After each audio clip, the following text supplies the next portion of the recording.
Hello. So now that I am packed with a unique set of skills that nobody else has, I'm Dom, the BCBA mom, and welcome back to my channel. So today's video is geared towards individuals in the field of ABA. This can be our positive parents who may want to go back to school to get their BCBA, or if you're already in the field and want to know how you can monetize being a BCBA in other ways than providing direct services. This is a video for you. This is where I break down how I earn 6 streams of income as a BCBA. As we know, ABA can be applied to more than just direct therapy or working in home with children and adults with autism. That's where it is predominantly seen. That's what the insurances will pay for.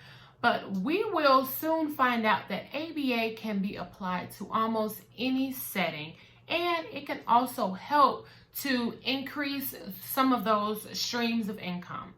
So I remember when I was first starting, my mentor, Dr. Nasia Sarencioli-Ulazi, she said, be sure to have several irons in the fire, okay? And she said it, but even during my graduate program, I noticed that many of my professors weren't just professors, okay? They were adjunct professors, they were BCBAs, some of them had their own private practice, and I pretty much saw a trend with a lot of the professionals in my field. They all had multiple jobs, okay? And I think there is a reason for that. And it's not just money. Money is good. Money makes the world go round and makes you feel good. But I think it's really important to have multiple streams of income to also foster multiple experiences. If you only work in one setting with one population in one area of the world, then you're not really diverse to handle the extremely diverse population that we serve. You should also have multiple irons in the fire so you can sharpen your skill set. So you're always learning and always growing the current skills that you have.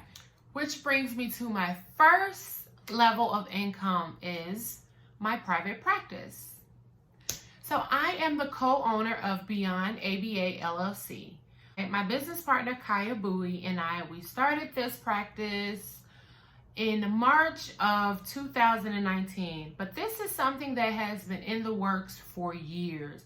I remember when we both first started in the ABA program, we both were like, and then after this, we're going to have our private practice. So that was always the end goal. I think opening your own private practice is a lot of people's end goal. And that's because when you have your own, when you work for your own, you can create your own schedule, you can create your own policies and procedures, you can create your own target audience, okay? So you have the say-so. So in order to fuel your business, in order to keep your business going, you have to be able to pour from something. So everything I do, it is for my business. Everything goes back into the business. All of the skill sets that I acquire, all of the money that I get that needs to go into the business goes into the business. But where do you get this from if you have nothing to pour from? So let's say if all of my bills are due, but I haven't made any money that month, this is why I have other streams of income coming in so I can fuel that business.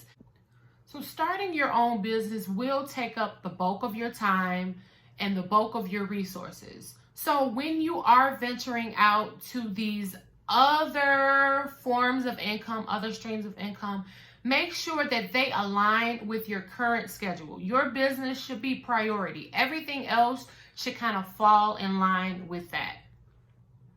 Which brings me to my second stream of income, which is contracting out with other ABA agencies.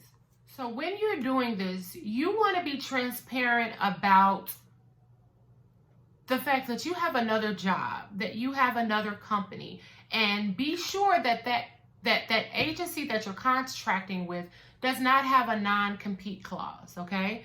If you have signed a non-compete clause, then you cannot work at both. This is a perfect time and a great opportunity to bring in extra money, and you're also exposed to different clients that you may not have the opportunity to work with if you were only working with one company.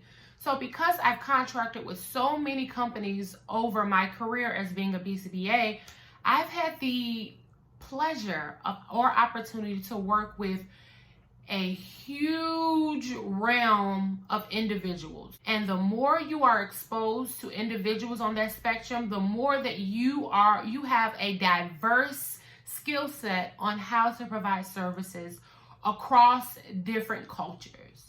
This is a way to open yourself and expose yourself to as many clients, families, cultures, social economic statuses, environments, demographics, ages, you name it. We need exposure. It's very important that we are just not limiting ourselves to one demographic, one area, one type of individual, one age group. For me, I found it very helpful that I have been in different agencies where things are run differently.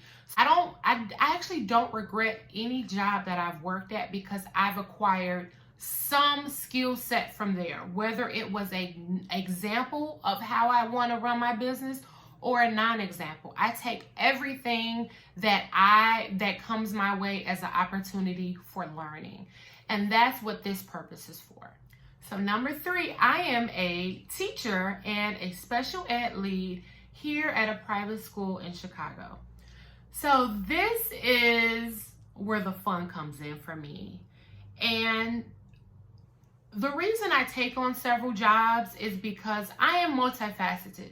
Yes, I am a BCBA, but I'm also a mom. And I'm also, I have dreams and aspirations outside of the clinic.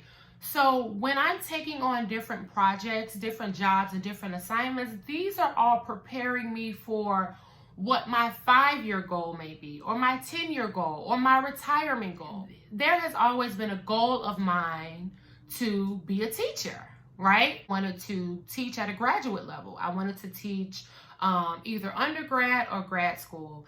And that is a very hard field to get into unless you have some experience. So when I started teaching at this school, it is a great way to add teaching to my skill set.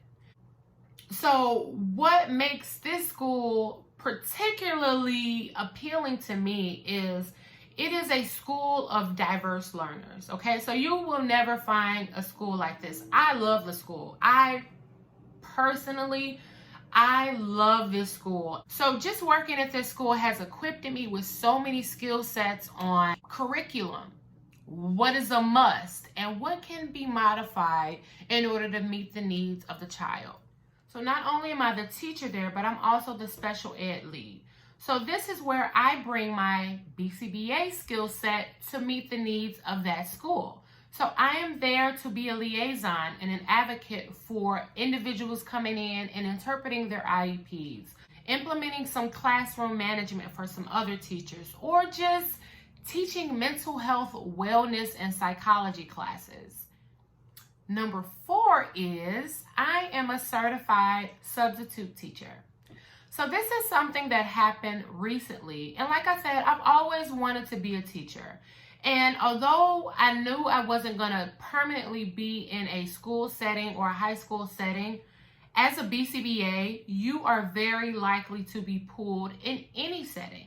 So this was my opportunity to get a feel of what the school system is like, what general education is like, what are the challenges that teachers face on a daily basis, what does the classroom dynamic look like, what are some of the teachers' pain points. So this will help me better advocate when I am bringing my company, Beyond ABA, into the school setting, because we know it's not just in-home therapy.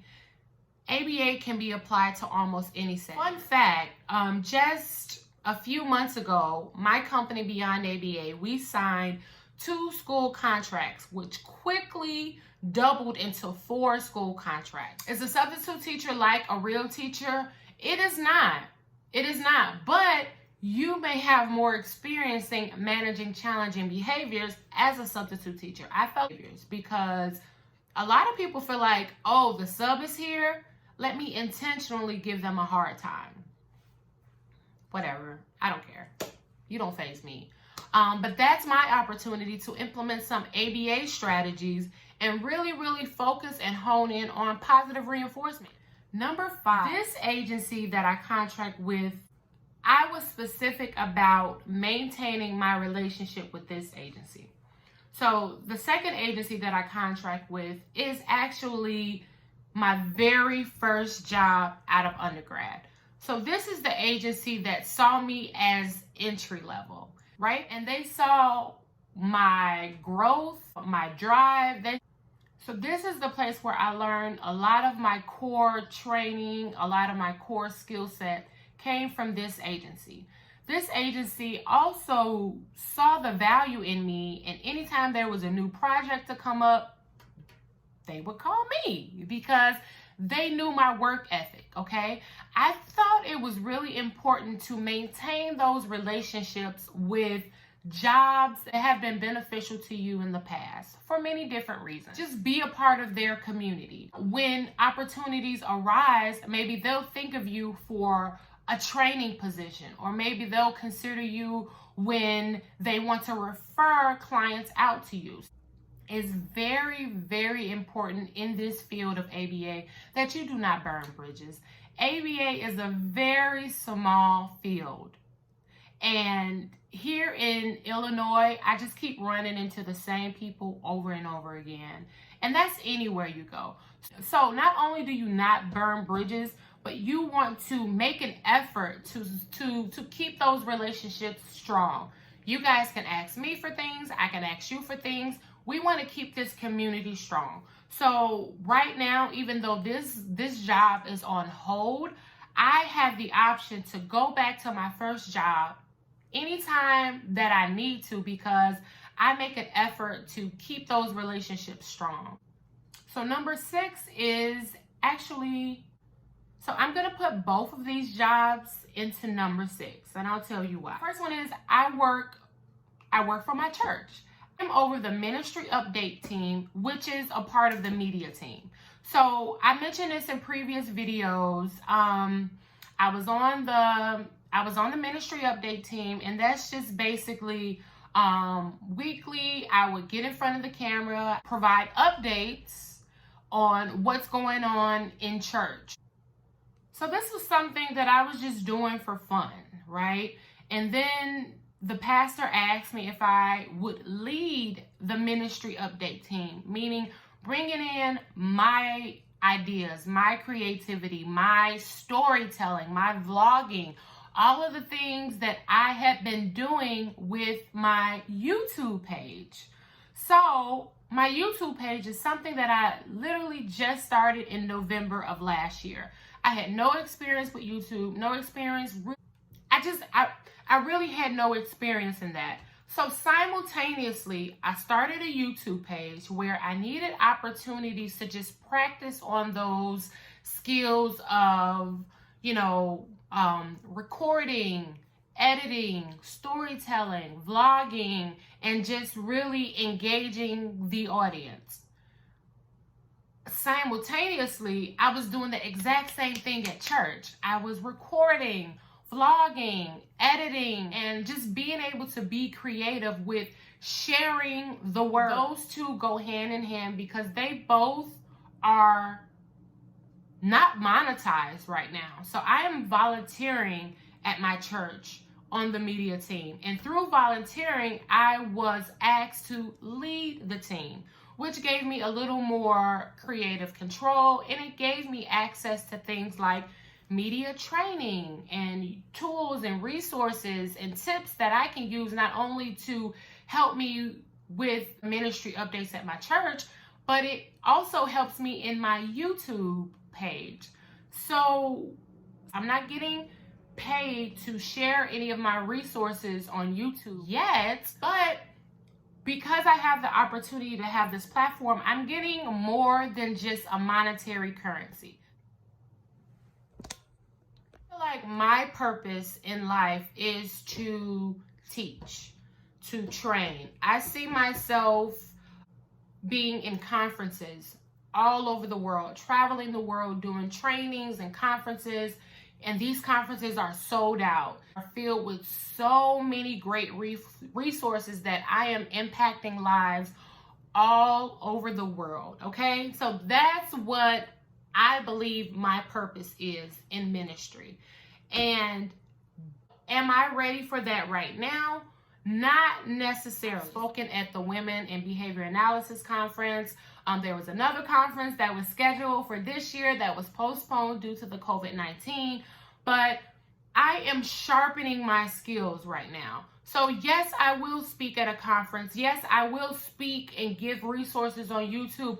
I even go around my community. I go to places like Newmont. I provide free resources because that is just allowing me to practice my skill set, practice all of the things that I've learned. So when I am selling out conferences, when I am charging $20,000 for speaking engagements, I am well worth it. I have stewarded over my gift.